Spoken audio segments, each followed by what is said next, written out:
152 పేపర్లు లీక్ అయినప్పుడు ఆ ఉక్కుపాదం ఎందుకు మోపలేదు? అంటే దేశం ఉన్నటువంటి జెన్జీ యువత రాహుల్ గాంధీ గారిని ఇంటి మీదకి వస్తే గానీ నీకు తెలియలేదు ఏంటి ఉక్కుపాదం మోపాలని చెప్పి. ఈ రోజు మీరు వచ్చి ఏమంటున్నారు ఉక్కుపాదం మోపుతామని. యూపీఏ హయాంలో జరిగినటువంటి ఈ పేపర్ లీక్లకి మరి మీరు ఏ పాదం మోపారు?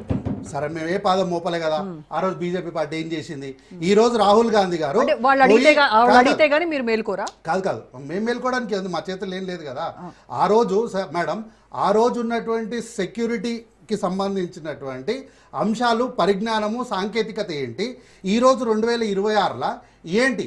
ఇంతకుముందు మనము ఒక పాస్వర్డ్ కానీ ఏదైనా కొట్టాలి అంటే చాలా ఇబ్బంది ఉంటుండే. కానీ ఈరోజు వీళ్ళు మనల్ని సంతకం పెట్టేదాకా రాజీవ్ గాంధీ గారు జవహర్లాల్ నెహ్రూ గారు తీసుకెళ్తే వీరు మళ్ళీ మనల్ని తమ్ ఇంప్రెషన్ పెట్టేదాకా తీసుకొచ్చారు. సో ఇప్పుడు సాంకేతిక పరిజ్ఞానం కూడా బాగా పెరిగింది కదా. గతంలో పెన్ను, పేపరు, ఎగ్జాము, స్కేల్ ఇవన్నీ ఓ పెద్ద సంచి తీసుకొని పోవాలి ఎగ్జామ్కి. ఈరోజు అట్లేం లేదు కదా. చక్కగా పోయి టైప్ చేసి ఎగ్జామ్ ఆన్లైన్లో రాసి వస్తున్నారు. సో సాంకేతిక పెరిగినప్పుడు మీకు బాధ్యత కూడా పెరుగుతుంది కదా. సో ఈరోజు మీరు ఉక్కుపాదం మోపుతామని, విద్యార్థులపైన పెట్టిన కేసులు తీసేస్తామని అన్నీ చేస్తే మీరు సరే ఇవన్నీ చేస్తామన్నారు ఓకే. మరి ఈ పెల్లెట్ గన్లకు గాయాలైనటువంటి విద్యార్థుల యొక్క జీవితాలు, వాళ్ళ శరీరాలకు ఆరోగ్య సంబంధమైనటువంటి వాటికి సమాధానం ఎవరు చెప్తారు? దీని గురించి చర్చ ఈరోజు పార్లమెంట్లో. సో ఏం చేస్తారనే దానిపైన కన్నా మీరు ఏం చేయాలి, ఏం చేసినారనేది చెప్పాలి. అయితే ఒక్క నిమిషం మేడం. అయితే ఈ బీజేపీ వాళ్ళ ద్వంద్వ వైఖరి ఎట్లుంటుంది తెలుసా? వాళ్ళే కాంగ్రెస్ పార్టీ కార్యాలయం మీదకి వచ్చి దాడి చేస్తారు. మా కార్యాలయం మీదకి వచ్చి దాడి చేస్తాం మా వాళ్ళు ఊరుకుంటారా? తిరిగి కొట్టారా? మీరు 10 కొడుతుంది ఒకటన్నా కొట్టామా?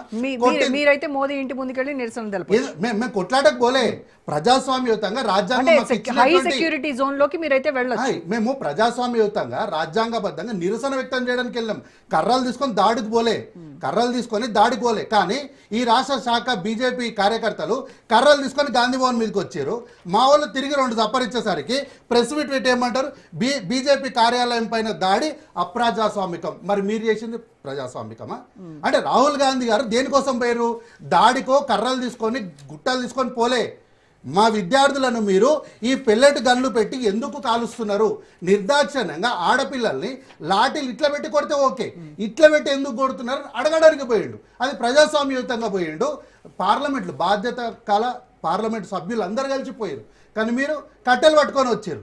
తిరిగి అదే కట్టెలు తీసుకొని మిమ్మల్ని 2 అపరించేసరికి అప్రజాస్వామికము, ప్రజాస్వామికం ఇవన్నీ కూడా గుర్తొచ్చినాయి. చిట్ట చివరికి ఈరోజు ముఖ్యమంత్రి గారు జై యువ అనేసరికి రామచంద్రరావు గారు టక్కున మెలుకొని వచ్చి విద్యార్థులకు ఫీజు రియంబర్స్మెంట్ చేయని రేవంత్ రెడ్డి గారు విద్యాశాఖ మంత్రిగా ఉన్నారు, రాజీనామా చేయాలి. నేను ఈ సందర్భంగా ఛాలెంజ్ అడుగుతున్నాను మేడం.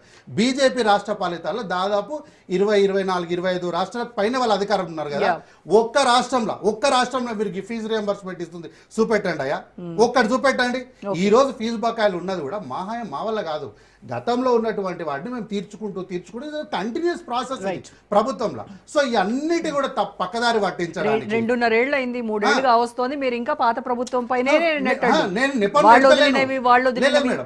నెపం నెడతలేను. It's continuous process. ఇప్పుడు వాళ్ళు చెల్లించలేదు, ఈ ప్రభుత్వం చెల్లిస్తుంది, ఈ ప్రభుత్వం ఏమన్నది వచ్చే ప్రభుత్వం చెల్లిస్తుంది. Continuous process financial. దానికి మీరు ముఖ్యమంత్రి రేవంత్ రెడ్డి గారు రాజీనామా చేయాలి అని అంటే ఎందుకు చేయాలి? ఆయన జై యువ అని కొత్త నినాదం అందుకున్నాడు. యువతను అందరినీ కూడా సంఘటితం చేసి 21 ఏళ్లకు మీరు చదువుకోవడంతో పాటు కాదు, మీరు ఎమ్మెల్యేలు, ఎంపీలే ఈ దేశాన్ని ముందుకు నడిపేయాలని చెప్పేసరికి అమ్మాయి ఇది ఎక్కడికో తరిపోయింది. బీజేపీ పార్టీని పూర్తిగా మమ్మల్ని ఎవరు గుర్తు పెట్టుకోవడానికి గ్రహించినటువంటి రామచంద్రరావు గారు ఇవన్నీ మాట్లాడుతున్నారు. ఇవన్నీ మాట్లాడక ముందు వీళ్ళు సమాధానం ఈ గాయాలకు చెప్పాలి మేడం. Okay, right. మీతో మాట్లాడే ముందు వెంకటరెడ్డి గారు డిబేట్ లో ఒక షార్ట్ బ్రేక్ తీసుకుని వద్దాం. Stay tune.